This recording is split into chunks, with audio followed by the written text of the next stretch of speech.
Salut les biologistes, comme vous savez, et suite à votre demande, j'ai commencé dernièrement une série des organettes cellulaires.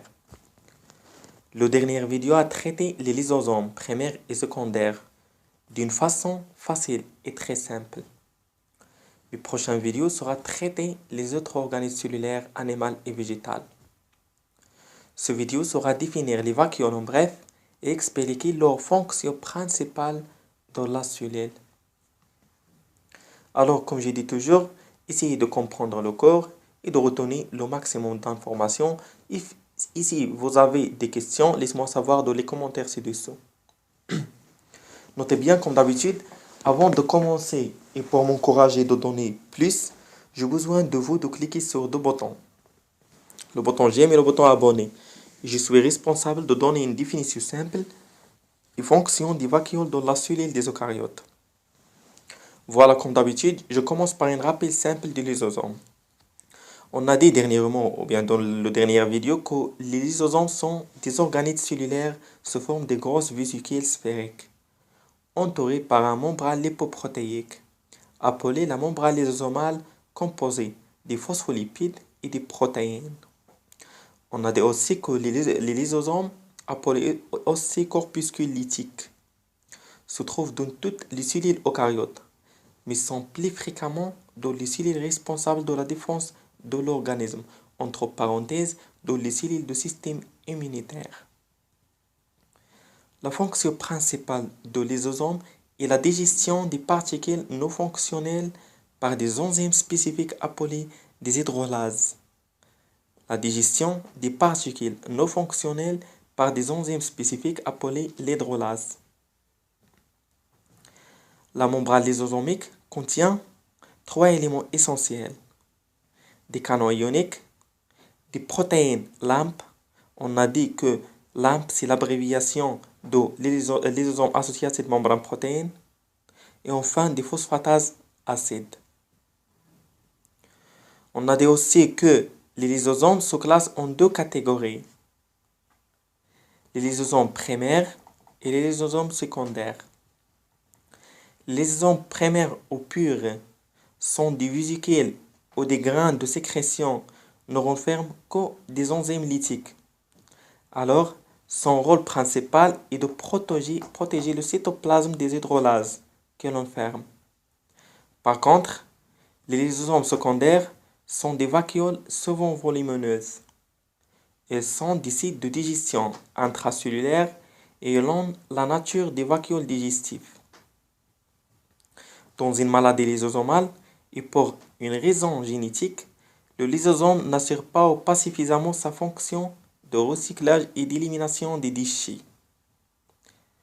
Alors, les métabolites s'accumulent progressivement dans les cellules et par conséquence dans les tissus du corps de l'enfant ou bien de l'adulte maladie et en perturbant leur fonction.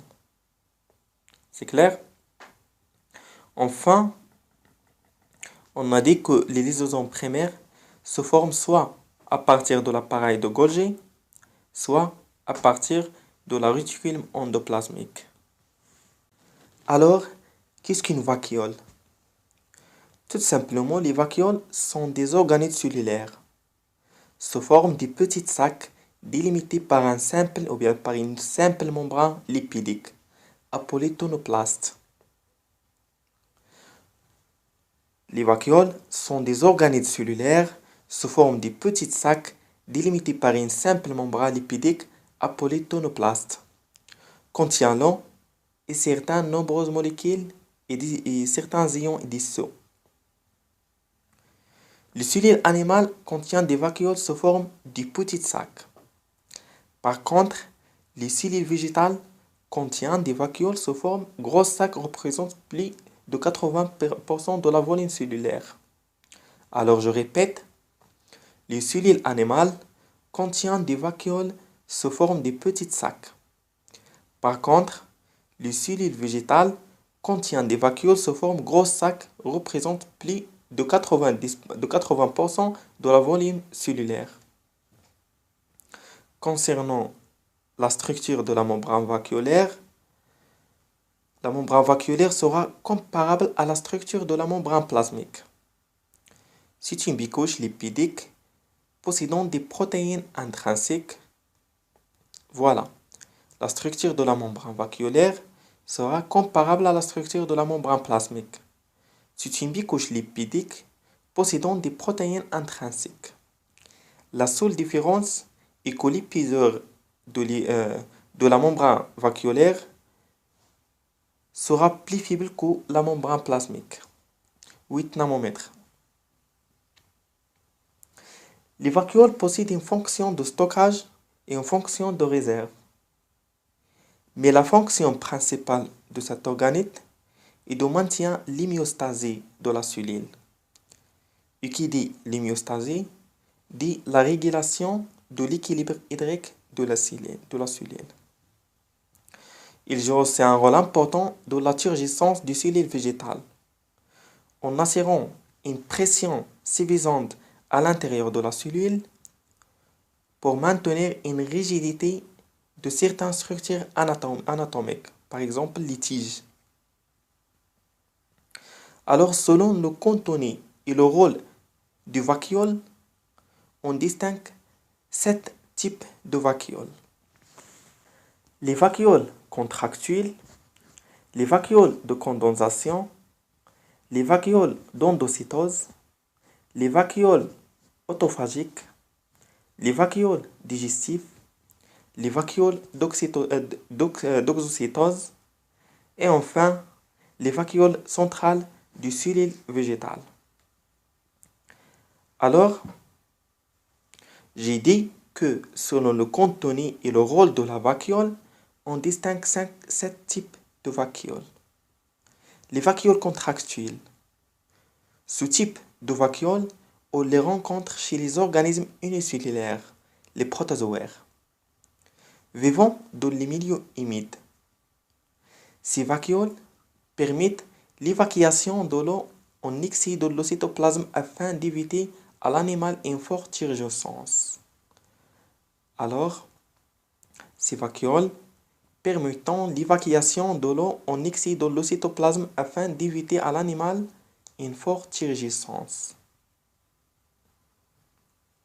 Les vacuoles de condensation sont présentes dans certaines cellules sécrétrices, par exemple les cellules du pancréas, contenant des graines de sécrétion issues de l'appareil de Golgi.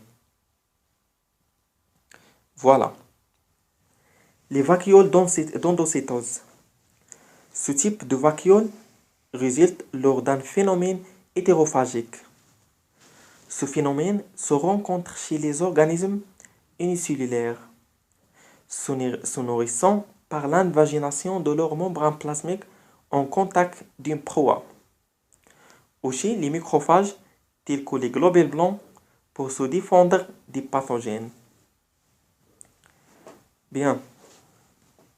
Les vacuoles autophagiques. Ce type de vacuole se forme à l'intérieur de la cellule, sous le phénomène autophagique. Les vacuoles digestifs. Ils se forment généralement lorsque les vacuoles d'endocytose ou les vacuoles autophagiques entrent en contact avec des lysosomes primaires, pas secondaires, des lysosomes primaires. On distingue les endolysosomes, entre parenthèses des pinolysosomes, et les phagolysosomes, etc. Les vacuoles d'oxycytose sont constitués de vacuoles chargés de produits de sécrétion destinés à être exportés vers l'extérieur de la cellule. Ils sont constitués de vacuoles chargés de produits de sécrétion destinés à être exportés vers l'extérieur de la cellule, et également de vacuoles chargés de corps résiduels provenant de déchets métaboliques ou d'organites morts de la cellule. Et enfin, les vacuoles centrales du cellule végétale sont des cavités entourées de simples membranes assurant la turgescence cellulaire. Il contient de l'eau, du glucide, des ions et des pigments. Alors, On a dit selon le contenu et le rôle de la vacuole, on distingue 7 types de vacuoles.